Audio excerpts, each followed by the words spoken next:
Hello, I'm your host Justin. Welcome to Dungeon Dwellers Podcast. We're on Halloween month review 2. Today we're reviewing the Darkness Anniversary Collection, published by Top Cow Productions and Image Comics for some reason. I don't know if Top Cow is owned by Image. I'm assuming because at the back they show like ISBN numbers for a bunch of Image Comics series. Except for Wanted, that's I'm pretty sure Wanted's Top Cow. So yeah, this collects issues 1 through 6 of the Darkness Origins, and 2 crossovers with Batman and Superman. Not at the same time. Like Darkness fights Batman, and he also fights Superman. I think, though, like if the Superman one, if you read Darkness 1 through 6. Don't read Batman and Superman, the Batman and Superman crossover, because they spoil shit that happens in like future issues, which that's not in here. So you gotta be careful about that. And what sucks is that the comic book, the graphic novel, it doesn't start off with the Darkness 1 through 6. It starts off with the 2 crossovers. So you have to go through you have to skip like 1/6 of the book to get it, to start at the beginning, while you're basically spoiling yourself on what happens in the crossover. Yeah, the crossovers. So that sucks. So it's written by Garth Ennis. Garth Ennis is one of those writers that I love and hate at the same time. I love him because what I love about him is he's really good, and he doesn't have this like filter. So like he doesn't give a fuck. He'll use the N-word. He doesn't care. Yeah, he's written. He's probably most famous for series like Preacher, The Boys, and his Punisher Max series. I also found out the other day he apparently did Ghost Rider. What I hate about him though is he's a huge fedora tipper. So if you're a Christian and you get triggered by anti-Christian stuff, like I do, there's a lot of it. Not as much as they are here, but it's like, dude, he just loves putting that shit in every fucking thing. And for a guy who hates superheroes and hates religion, he steals a lot from superheroes and religion for his books that he writes. So that's all I'm gonna say on that subject. So the story here is, you have a 21-year-old hitman named Jackie Ascato who's part of a mafia. He turns 21, and the power of the darkness awakens from him, which is this power that gives him this supernatural armor that gives him like instructive. I would say it's like somewhat indestructible, because he takes a hit from like Superman. You see him get shot at and he doesn't get hurt, and he has some super strength. He summons creatures called the Darklings. He has these tentacle fucking serpents that he uses. If you ever played the video games, I would say check them out. Both of them are good, but the first one is really dated by today's standards. But yeah, I would say check out the games. He learns like other powers later on, like in the crossovers, you see him teleport using the shadows. Kind of like how Grimskull from Skeleton Warriors, if you ever watched that 90s cartoon.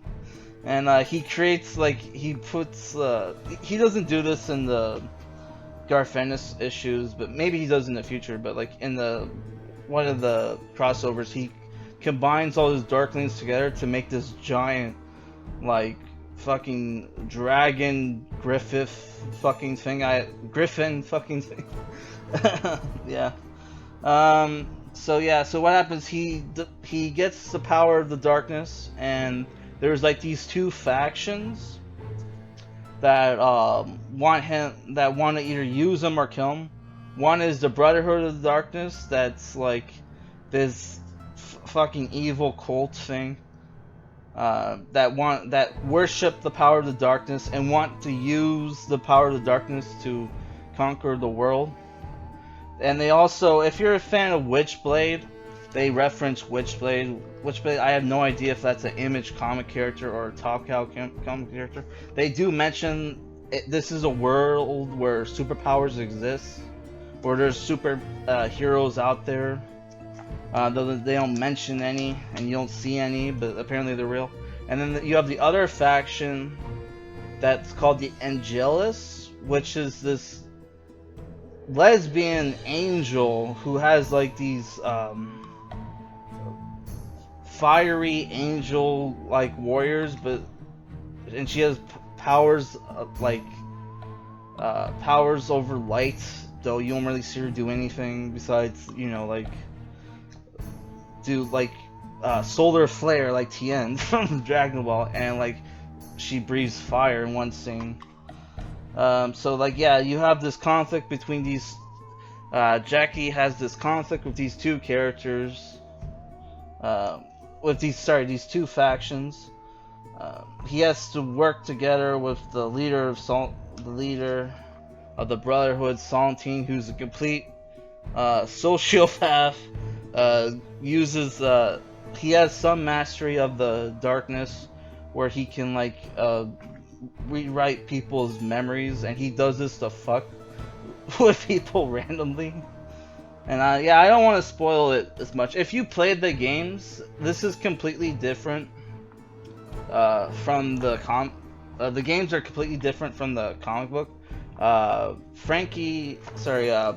Uncle Frankie isn't a bad guy in this, though I think they spoiled something where he might be in the future.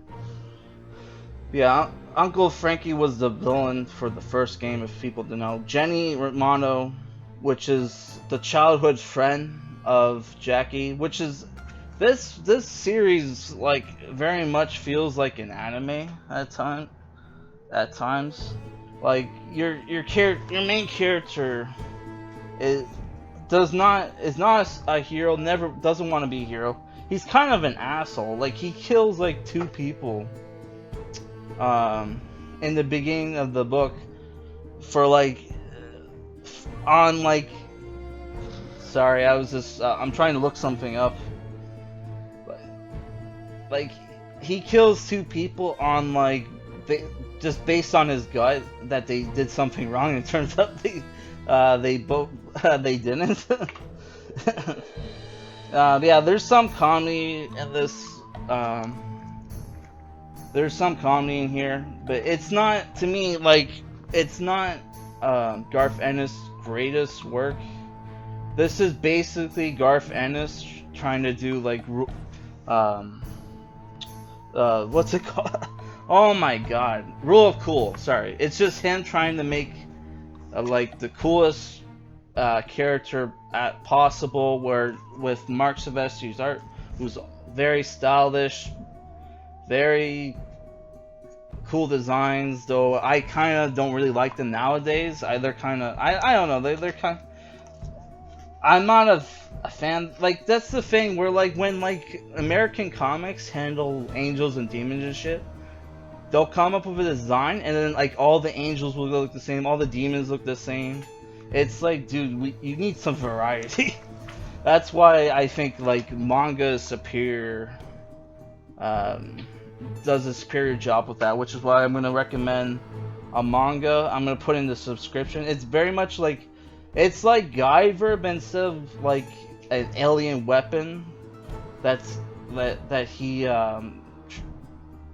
fuses with and turns into a hero character, it's like a character who's like possessed by a demon king, but it's like very like Kamen Rider-esque. I'll put in the subscription. Yeah, so I would have to say that the dialogue is weak at times. It's M-rated, but there's no swearing. There's lots of TNA, but no like nipples or anything like that. It the gore, there's lots of gore. It might have just got the M rating just for the gore and the sexual references, which there are lots of. The gore to me is pretty fucking weak compared to like other Garth Ennis books, like The Boys and even Punisher Max. Yeah, it's just not very detailed with the gore. Though like he comes with like that's entirely on the artist though. That's not on Garth Ennis because like what he'll have characters do like sounds cool on paper. It's just that the Mark Silvestri does not do a good job of that in my opinion. But his art is fine. I actually like back in the day, somebody convinced me to get into like buying rare comics. I bought two. One was Spider-Man Todd McFarlane book, what I bought for like $125. It's probably worth nothing now. And variant cover for Darkness issue 1, which was like all black cover. I paid for like $15 for. I wonder if I still have it. I probably do. So yeah, I would say it's like $20 US, so like I'm guessing that's like $22 for Canadians. Despite the fact that it's kind of weak, this is not Garth Ennis' greatest work. It's kind of weak compared to his other stories, but compared to his other stories, this is less offensive. There is some barbs at like Christians and shit, but besides from that, it's not that bad. If I had to give it a review, a rating, I would have to give it like, I would say like a 7. I would say it's a 7.5 out of 10. And when I read the Jeff Loeb and Scott Lovell wrote the Darkness Batman crossover, I'm like, oh dude, this is gonna suck. Wasn't bad, and you got art with David Finch and Clarence Langsing with Mark Silvestri helping them. And the Superman one wasn't bad either, but yeah, so I would say it's worth it to pick it up just for the Darkness issues 1 through 6, but the crossovers aren't that bad. Like the Darklings are pretty funny. So yeah, that's my review. See you next time.